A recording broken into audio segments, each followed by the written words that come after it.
20 seconds. The flare is smoking. Airman First Class John Levitow sees it rolling across the cargo floor of Spooky 7-1, a Mark 24 magnesium flare, 3 feet long, 27 pounds, armed and activated. In 20 seconds, maybe less, it will ignite. 4,000 degrees Fahrenheit, 2 million candlepower, hot enough to melt through aluminum, bright enough to blind everyone on board. The cargo floor is covered with ammunition canisters, 7.62mm rounds, thousands of them, spilled everywhere when the mortar shell hit. If that flare ignites, the ammunition will cook off. The aircraft will explode. 8 men will die. Levitow knows all this. He also knows he has over 40 pieces of shrapnel in his back and legs. His right leg is partially numb. He can barely stand. Blood is running down his body, pooling on the floor. The aircraft is out of control, banking hard. The flare is rolling, back and forth, side to side, impossible to catch. Levitow makes a decision that will define the rest of his life. He throws himself on top of the burning flare. This is the story of how a 23-year-old loadmaster from Connecticut became the lowest-ranking airman in United States Air Force history to receive the Medal of Honor, and how he did it in the 20 seconds nobody thought he'd survive. John Lee Levitow was born on November 1st, 1945, in Hartford, Connecticut, a Jewish kid from New England, the son of working-class parents. Nothing about his childhood suggested he would become a legend. He grew up in Glastonbury, attended Glastonbury High School, a good student, an athlete, the kind of kid who blended into the background, not the star, not the troublemaker, just a regular teenager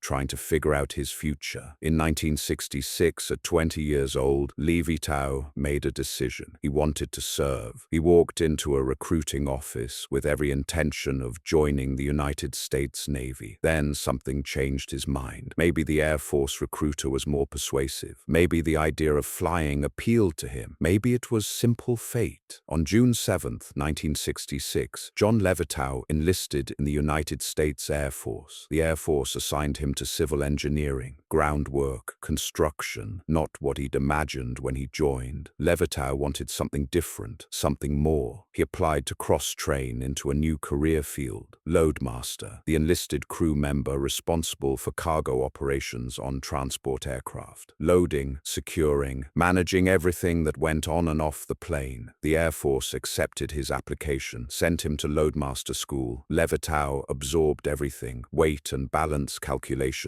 cargo securing procedures, emergency protocols. He was building something, a career in the air. After completing training, the Air Force assigned Levitow to Southeast Asia, Vietnam. The war was escalating. They needed experienced air crew. Levitow deployed in 1968. He was assigned to the 3rd Special Operations Squadron, flying out of Bien Hoa Air Base, supporting combat operations across South Vietnam. The squadron flew AC-47 Spooky gunships, modified C-47s, the legendary Goonie Bird transport converted into a flying weapons platform, 3 side-mounted 7.62mm miniguns, each capable of firing 6,000 rounds per minute, devastating firepower that could saturate a target area with bullets. The Spooky's mission was simple: provide close air support for ground troops, circle overhead, rain fire on enemy positions, keep American and South Vietnamese soldiers alive. Levitow's job as loadmaster was critical. He managed the flares, Mark 24 magnesium flares that illuminated the battlefield. Without the flares, the gunship couldn't see targets at night. Without targets,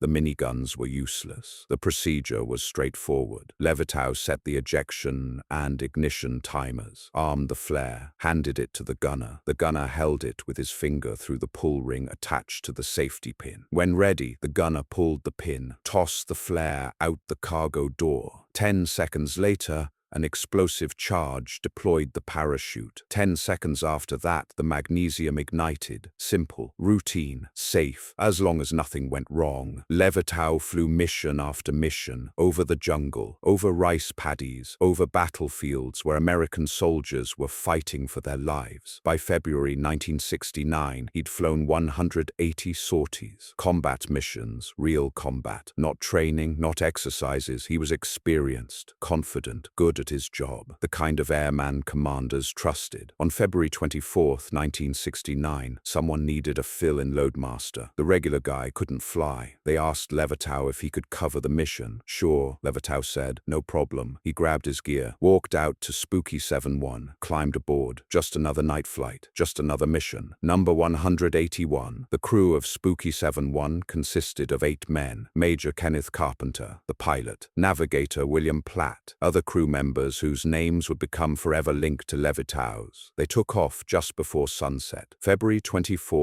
1969. The mission provides support for Army ground troops at Long Binh Army Post, a major American installation northeast of Saigon. For 4.5 hours, Spooky 7-1 circled, waiting, listening, ready to respond if ground forces needed fire support. Then Major Carpenter saw muzzle flashes, enemy fire, outside Long Binh, near Tan Son Nhut Air Base, Viet Cong engaging American positions. Carpenter threw the AC-47 into a hard banking turn. Time to work. The miniguns came alive. Tracers streamed toward the ground. The distinctive sound of the Spooky's guns, like a buzzsaw, like thunder. Levitow and the gunner began deploying flares. Standard procedure. Levitow armed the flares, set the timers, handed them to the gunner. The gunner tossed them out the cargo door. Light bloomed below. 2 million candlepower, turning night into day. The gunners could see their targets now, could adjust their fire, could bring hell to the enemy positions. Then the world exploded. The North Vietnamese Army 82mm mortar shell hit the right wing, penetrated the structure, exploded inside the wing frame.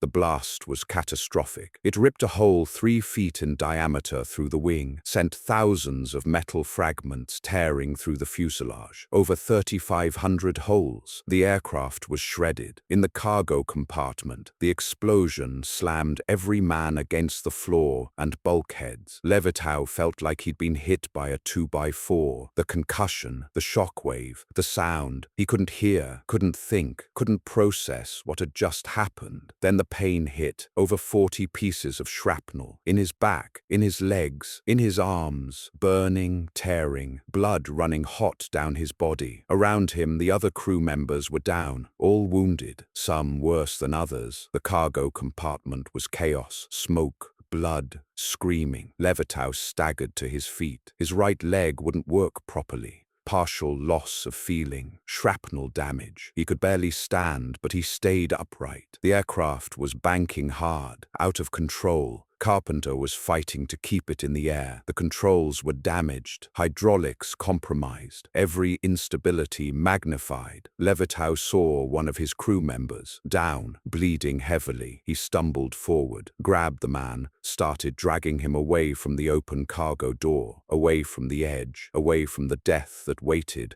if either of them fell out. As he pulled the wounded man forward, Levitow saw something that made his blood freeze. The flare, rolling across the cargo floor, smoking, armed, activated, seconds from ignition. The Mark 24 flare was designed to be simple, reliable, safe, as long as everything went according to procedure. But nothing about Spooky 7-1 was according to procedure anymore. When the mortar shell hit, the gunner had been holding an armed flare. His finger was through the pull ring, ready to toss it out the door. The explosion ripped the flare from his grasp, tore it away before he could throw it. Now that flare was loose in the aircraft. The timer was running. The ignition sequence was active. In 20 seconds, maybe less, the flare would ignite. 4,000 degrees, hot enough to melt aluminum, hot enough to burn through the aircraft floor, hot enough to ignite the thousands of rounds of ammunition scattered across the cargo compartment. The aircraft would explode. Everyone would die. Levitow knew all this. He understood the physics, the chemistry, the consequences. He also knew the flare was rolling. The aircraft was banking, turning, diving,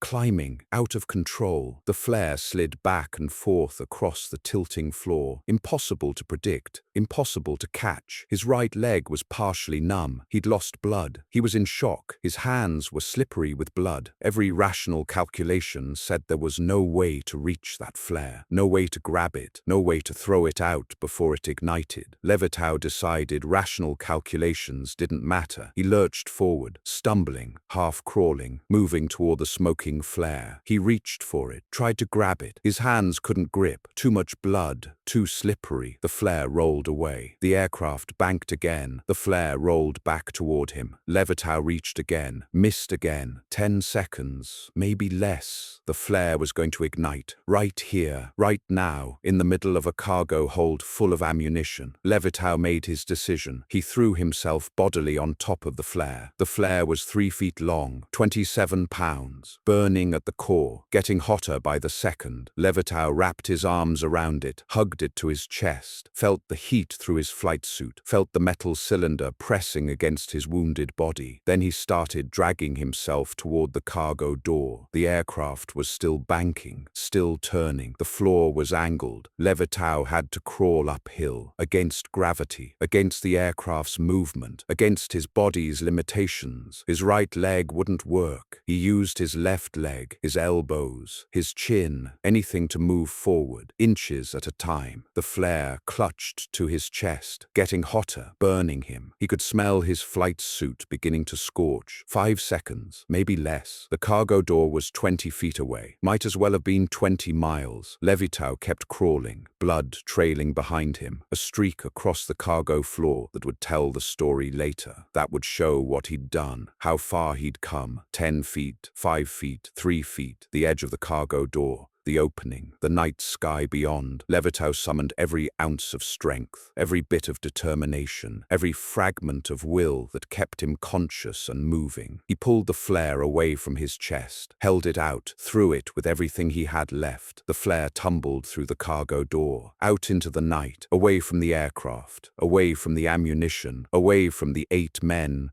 who would have died if it had ignited inside. The moment the flare cleared the door, the parachute deployed. The ignition sequence completed. 2 million candlepower blazed to life. 4,000 degrees. Right where Levitow had been lying 2 seconds earlier. Right where the ammunition was scattered. Right where 8 men would have died. But the flare was outside, hanging beneath its parachute, illuminating the sky, harmless. Levitow collapsed, face down on the cargo floor, bleeding, burned, exhausted, barely conscious. Above him, Major Carpenter fought the damaged aircraft. Hydraulics failing, controls sluggish, over 3,500 holes in the wings and fuselage, flying on skill and prayer. Somehow he kept it in the air. Somehow he made it back to base. Somehow Spooky 7-1 landed without killing everyone on board. In the light of day, the damage was staggering. Major Carpenter walked around the aircraft, counting holes, examining the wing, looking at the blood trails across the cargo floor. He followed the trail, from where Levitow had been standing when the mortar hit, to where he'd dragged the wounded crew member, to where the flare had been rolling, to the cargo door. Carpenter shook his head in amazement. Later, he would say, "I'll never know how Levitow managed to get to the flare and throw it out. In my experience,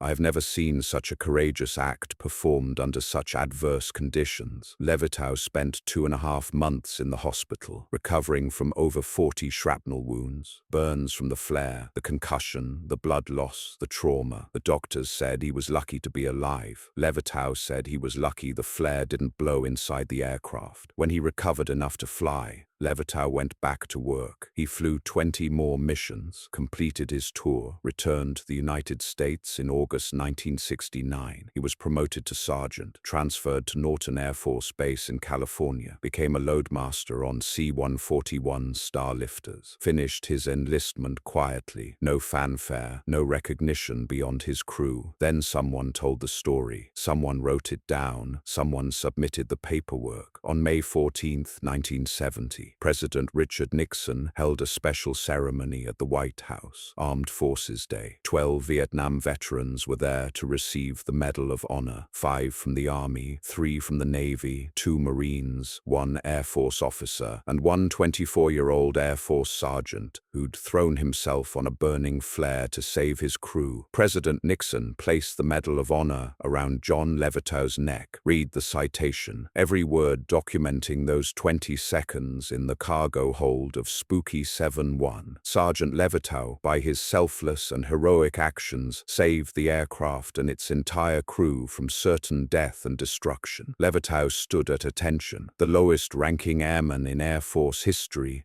to receive the Medal of Honor, the first enlisted Air Force member ever to receive it, a distinction that would hold for 30 years until Airman William Pitsenbarger's Air Force Cross was upgraded in 2000. The citation ended with words that captured everything about those 20 seconds. Sergeant Levitow's gallantry, his profound concern for his fellowmen at the risk of his life above and beyond the call of duty, are in keeping with the highest traditions of the United States Air Force and reflect great credit upon himself and the armed forces of his country. After receiving the Medal of Honor, Levitow could have done anything. The medal brought prestige, opportunities, recognition. He chose to work for veterans. For 22 years, Levitow served in the Veterans Administration, Congressional Liaison for the Federal VA in Connecticut, Chief of Medical Administration at Newington VA Medical Center, Director of Planning for the Connecticut Department of Veterans Affairs, Senior Assistant to the Commissioner. He spent 2 decades helping other veterans navigate the system, fighting for their benefits, making sure they received the care they'd earned, the recognition they deserved. He appeared at military functions, spoke at schools, attended parades, told the story of Spooky 7-1 and what happened on February 24, 1969. He never complained about the lack of financial rewards. Medal of Honor recipients don't get rich. The medal brings celebrity without fortune. But Levitow understood that some things matter more than money. In January 1998, Boeing delivered a C-17 Globemaster 3 to Charleston Air Force Base, serial number 960005. The aircraft had a name painted on its nose, the spirit of John L. Levitow. Later that year, Levitow was inducted into the Airlift Tanker Association Hall of Fame, the highest honor in the airlift community. Recognition from the people who understood what loadmasters do, what they risk, what they sacrifice. The Air Force created the John Levitow Award, the highest honor presented to graduates of enlisted professional military education, Airman Leadership School, NCO Academy, Senior NCO Academy. To be eligible, a graduate must rank in the top 1% of their class. Every year, dozens of airmen receive the John Levitow Award. Every year, they learn the story, the mortar hit, the flare, the 20 seconds, the decision to throw himself on a burning device that should have killed him. Every year, they understand what the award means, what it represents, what standard they're expected to uphold. On November 8, 2000, John Levitow died at his home in Connecticut. Cancer. He was 55 years old, 7 days after his 55th birthday. He'd fought cancer for years. The same determination that got him to that flare, the same refusal to quit. But cancer doesn't care about determination, doesn't care about medals, doesn't care about heroism. On November 17, 2000, John Levitow was buried at Arlington National Cemetery with full military honors. Section 66, Site 7107, Among Heroes. Chief Master Sergeant of the Air Force Jim Finch spoke at the funeral. This was a sad day for our Air Force. John Levitow for years has been woven into the fabric of enlisted heritage. Through his heroic efforts, he was the embodiment of our core value, service before self. His name has become synonymous with excellence, and his legacy will continue to live in the hearts and minds of all Air Force members today and well into the future. The story of John Levitow is not about 20 seconds. It's about a lifetime spent serving in Vietnam, flying 181 combat missions, being in the right place at the wrong time on mission 181, serving his crew, dragging a wounded man away from the cargo door, seeing the flare, making the impossible decision to throw himself on it, serving veterans, 22 years fighting for their benefits, making sure they received what they'd earned, what they deserved. The 20 seconds made him famous. The lifetime made him a hero. Major Carpenter was right. He never knew how Levitow managed to get to the flare and throw it out. The wounds, the blood loss, the partial paralysis in his right leg, the banking aircraft, the rolling flare, the 20 seconds seconds. Levitow managed it because 7 other men were going to die if he didn't, because the mission mattered, because his brothers mattered, because some things are worth dying for. He didn't die. The flare ignited outside the aircraft. Spooky 7-1 made it back to base. 8 men went home eventually. 8 men lived full lives. 8 men had families, careers, futures, all because one loadmaster refused to accept that the flare couldn't be stopped. The Mark 24 flare weighed 27 pounds, burned at 4,000 degrees, should have killed everyone in that cargo hold. John Levitow weighed about 170 pounds, had over 40 pieces of shrapnel in his body, had a partially paralyzed right leg, had lost enough blood to be in shock. The flare should have won. The physics said it would win. The odds said it would win. Levitow won, because physics and odds don't account for the human spirit, for the refusal to quit, for the decision to throw yourself on a burning flare because your brothers need 20 more seconds. That's what the Medal of Honor recognized. Not the 20 seconds, but the decision to use those 20 seconds to save 8 lives instead of 1. The lowest-ranking airman in Air Force history to receive the Medal of Honor, the first enlisted Air Force member ever to receive it, the man whose name is now synonymous with excellence in enlisted professional military education. John Levitow, loadmaster, veteran advocate, hero. 20 seconds that changed 8 lives. A lifetime spent serving others. A legacy that continues through every airman who receives the award that bears his name. That's the story, not just of what happened on February 24th, 1969, but of what a man does with the years after, how he lives, what he gives, who he serves. John Levitow threw himself on a burning flare in the cargo hold of Spooky 7-1. Then he spent the next 31 years showing that heroism isn't a moment, it's a way of life, service before self, the Air Force core value, the principle Levitow embodied in those 20 seconds and in every day that followed. That's John Levitow. That's the standard. That's why his name will be remembered as long as the Air Force flies.